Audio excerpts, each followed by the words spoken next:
شیطان نے کہا تھا نا بھائی اللہ تبارک و تعالیٰ کے سامنے کہ ربی بما اغویتنی، سورۃ الحجر کی آیت ہے 39 نمبر پہ، ربی بما اغویتنی لأزینن لہم فی الارض ولأغوینہم اجمعین۔ شیطان نے رب کے سامنے کہا کہ یا اللہ تو نے مجھے گمراہ کر دیا، تو نے مجھے ہٹا دیا، جنت سے تو نکال دیا، اب یہ ہوگا کہ لأزینن لہم فی الارض ولأغوینہم اجمعین، میں تیرے سارے بندوں کو گمراہ کروں گا۔ عربی میں گرامر کی اگر بات کریں تو لأغوینہم بھی جمع کا صیغہ ہے، لیکن آگے اللہ نے اجمعین بھی فرمایا کہ شیطان نے بڑے حساب سے، بڑا سینہ تان کے کہا، بڑے حساب سے کہ یا اللہ تو نے اگر مجھے جنت سے نکال دیا، میں بھی جانے کسی کو نہیں دوں گا، سب کو میں بہکاؤں گا، بھٹکاؤں گا، راستے سے ہٹاؤں گا۔ تو اللہ کے نبی صلی اللہ علیہ وسلم کی حدیث مبارکہ ایک ملتی ہے کہ پھر رب العالمین نے شیطان کو جواب دیا کہ ان شیطان قال وعزتک یا رب لا ابرح اغوی عبادک ما دمت ارواحهم فی اجسادہم، کہ جب تک تیرے بندوں کے جسموں میں روح ہوگی نا تو میں ان کو بھٹکاتا رہوں گا، راستے سے ہٹاتا رہوں گا۔ تو اللہ تبارک و تعالیٰ نے فرمایا قال الرب وعزتی وجلالی لا ازال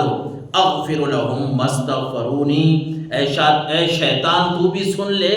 اگر بات یہ ہے نا کہ تو میرے بندوں کو گمراہ کرتا رہے گا، راستے سے ہٹاتا رہے گا،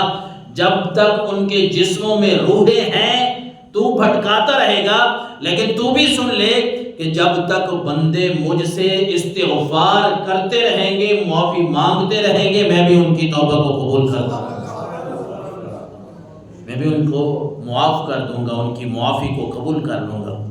حضرت سیدنا موسیٰ علیہ نبینا علیہ الصلوۃ والسلام کے زمانے کی ایک مشہور ایک آیت ہے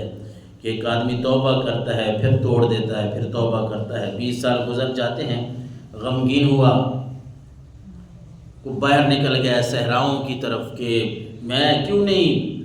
توبہ کرتا ہوں، پھر توبہ توڑ بیٹھتا ہوں، اور پھر اللہ کی طرف سے جواب آ جاتا ہے کہ بندے یہ کیا طریقہ ہے کہ ایک دفعہ ایک گناہ کیا، توبہ کرتا ہے، پھر اسی گناہ میں ملوث، پھر وہی گناہ کرتا ہے،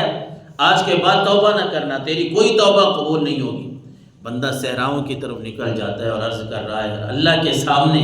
اپنی درخواست اس انداز میں رکھتا ہے، کہتا ہے میرے مالک کیا تیری رحمت کوئی ختم ہو گئی ہے؟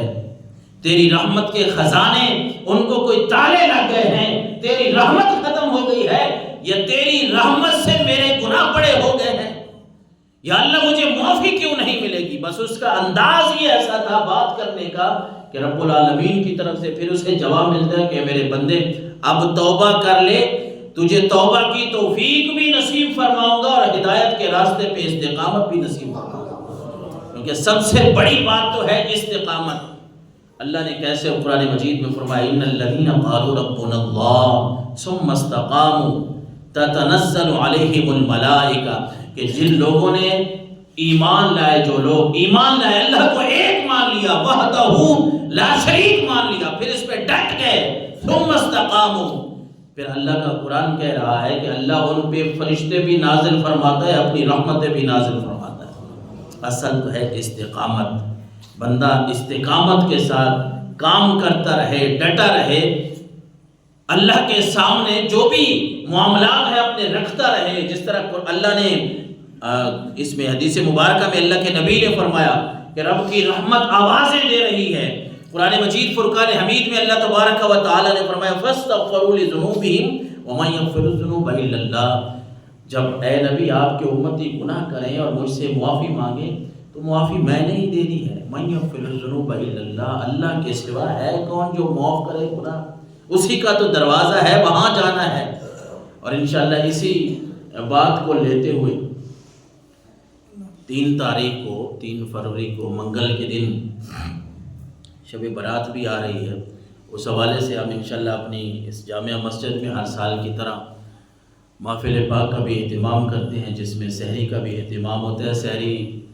حاجی محمد اقبال مرحوم کے بیٹوں کی طرف سے، حاجی مقبول صاحب اللہ ان کو صحت دے، ان کے بیٹوں کی طرف سے، ان کی طرف سے حاجی محمود صاحب اللہ تعالیٰ ان کی مغفرت کاملہ فرمائے، ان کی طرف سے سحری کا اہتمام ہوتا ہے،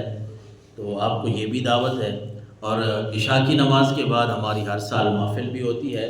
تو اس محفل کے بعد جو لنگر ہوتا ہے نا، ختم کا لنگر جسے ہم کہتے ہیں، اس کے لیے آپ اپنا حصہ حاجی صاحب کو جمع کروا دیں۔ اللہ تعالیٰ آپ کے رزق میں برکت نصیب فرمائے، اللہ تعالیٰ آپ کے عمل میں برکت نصیب فرمائے، اور آپ کو دعوت بھی ہے، بھرپور طریقے سے شرکت کیجئے گا۔ بس مقصد یہی ہے،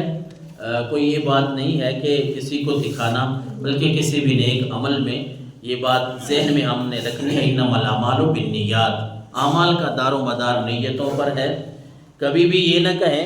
کہ شب برات ہے تو میں آؤں گا، فلاں رات ہے تو میں آؤں گا، نہیں، بلکہ اصل مقصد ہوتا ہے مل بیٹھنا اور اللہ کا ذکر کرنا، اللہ سے توبہ کرنا، استغفار کرنا، معافی مانگنا اپنے گناہوں کی۔ تو آپ سب احباب